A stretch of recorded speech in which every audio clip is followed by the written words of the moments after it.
You come on my show tonight. And it was the biggest show at Festec.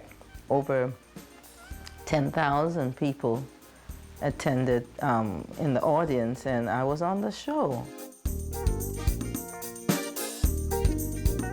I was very active. That was a fun time in my life.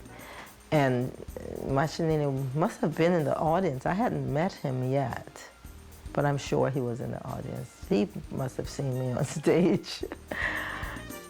And that's how, as a man, you see a beautiful woman. I ended up with Tsietsi really saying, I really love this woman. He was a very funny guy. Wherever he was, he would be the center of the party. So he was an engaging person, and he always stood out, that you just did not miss him. This newspaper, it was really sponsored by the South African government. And they ran a propaganda against Tsietsi to say he has gone up to live in luxury. First of all, they insinuated that Wilma was a white woman. Then they harped on Wilma's family history, that she's a rich girl and all that, and Tsietsi Mashinini has forgotten about the struggle and things like that.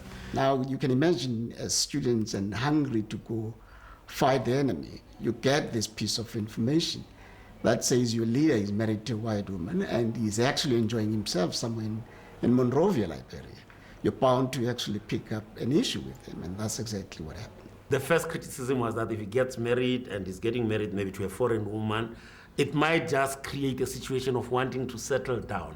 And the struggle was not about settling down. The struggle was about continuous movement. I mean, he was in love like any other young man. He was the happiest person. One, it was that he was marrying a Liberian queen. The Miss World Beauty Pageant was held in London, and the Liberian participation was represented by me.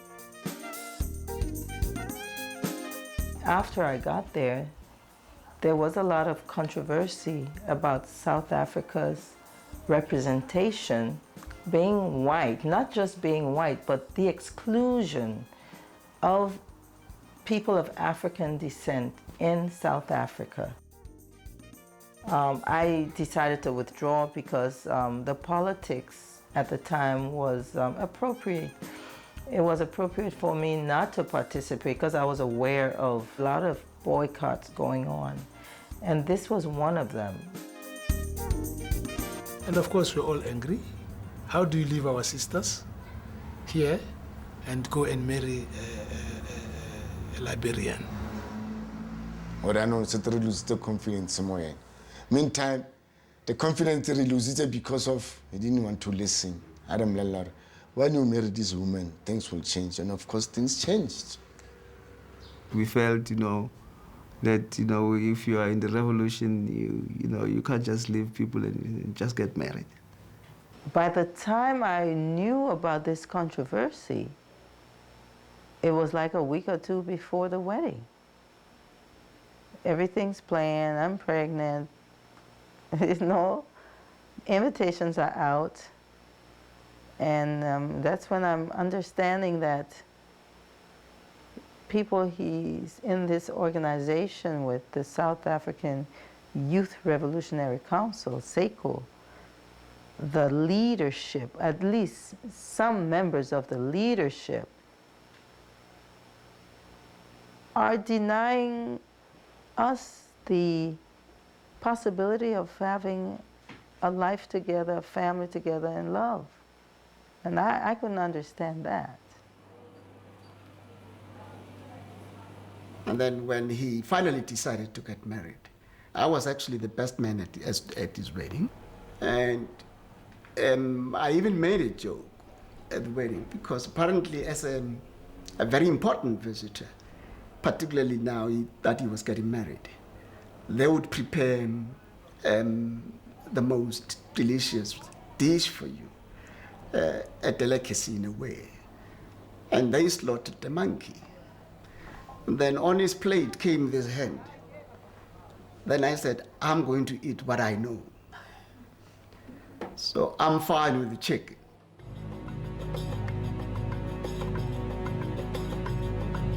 But it was too early for him in the struggle, having started in the struggle in South Africa. And then when he gets there, he gets married. That is where other students were mostly against him, because they said he's in luxury. Because that home was a home, a good home.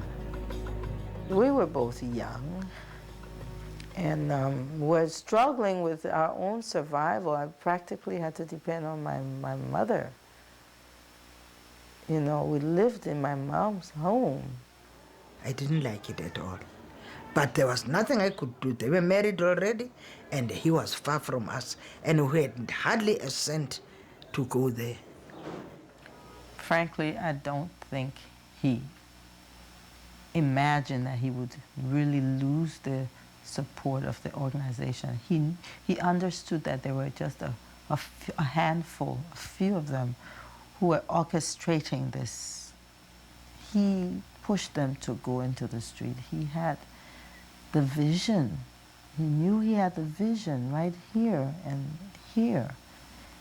But they really just cut him off, totally ostracized him, made him an outcast, kicked him out. We had to excuse him from being a leader of the organization. We had to excuse him from being a president of SEICO. Therefore, we took his deputy, Kotso Seatlul, elected him to be the president of SEICO. I don't think he could have gone against the will of the organization to get married to the woman if he didn't love her. Because he risked losing the support that he had, which he ultimately did. Those who wanted to be in the limelight, not knowing the responsibility, because nothing happened after that. They attempted a whole lot of little things, and they all failed, and they ended up in jail back in South Africa. And they tried to do a few heroic things, and all they did was, fizzle out.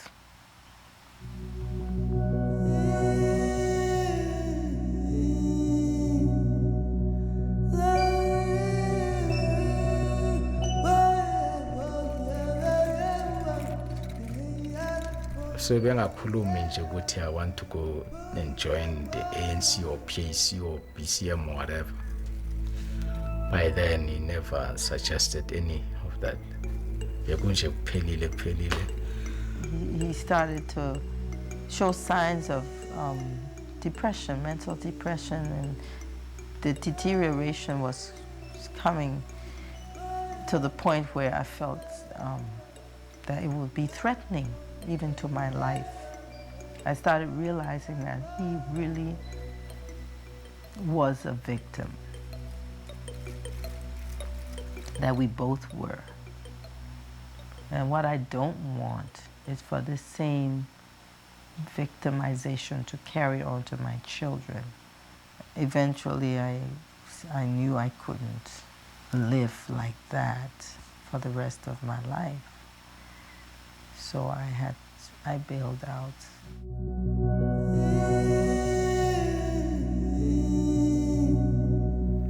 Ulapho manje waqala wachange because it suddenly sengibona uTsietsi sekebhema insangu sengisho sekephuza sekelahlekelwa ingqondo. It was after iSEICO ingasa-recognize. I think maybe I'm affected kakhulu. On the other hand, ne marriage which didn't work. So izinto engazuthi zam disappoint kakhulu in his life.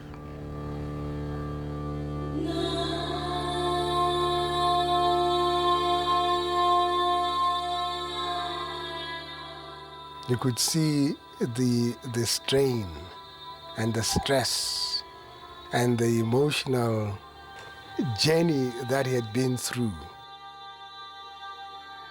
We told him that you need help, and he said, yeah, I can see I'm not myself, He used to have very expensive garments, Nigerian garments. The first time when I saw him that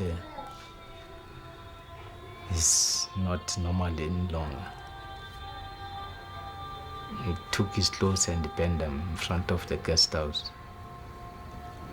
It was a very sorry situation to see him like that.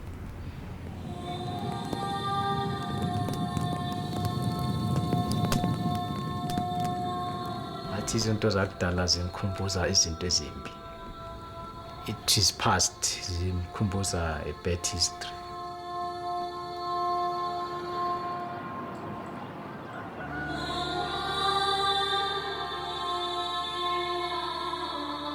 I was in Sierra Leone, and I got a telex message. The message was that Mashinini is on his deathbed, very ill. Please come immediately. And I went. And as I arrived, he had, by the time I got to the hospital, he was already dead in the mortuary. Struggle sifedile. Mandela basebatswile. Everybody, you were longing to see whoever is yours from exile. Liena kabana khotlile.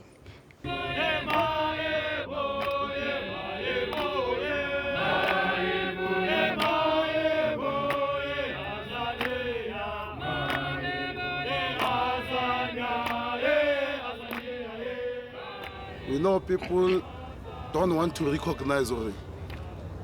On June 16, 1976, this country was shaken. Amongst leaders, there is Tsietsi Mashinini, there is Gatirisano. But people want to suppress that. Thank you for reminding them that if there wasn't a 1976, South Africa would not be where it is today. So I just want to thank you for that. The Mashinini family says, thank you, Azapo, for what you did. Amanda. Today, even South Africa is not recognizing him as a leader. When people talk about June 16, they talk about Hector Peterson, who was a victim, but not a leader.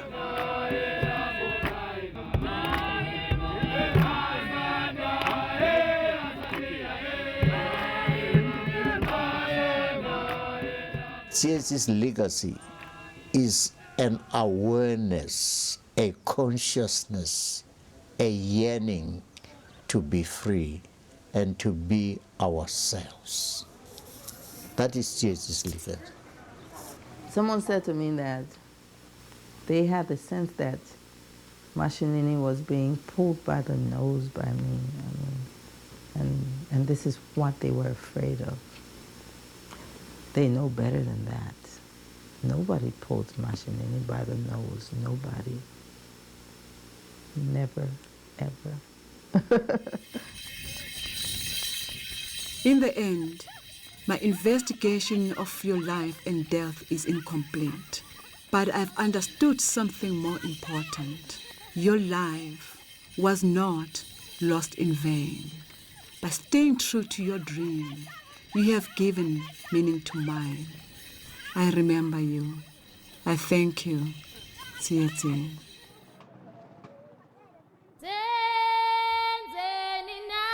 Tsietsi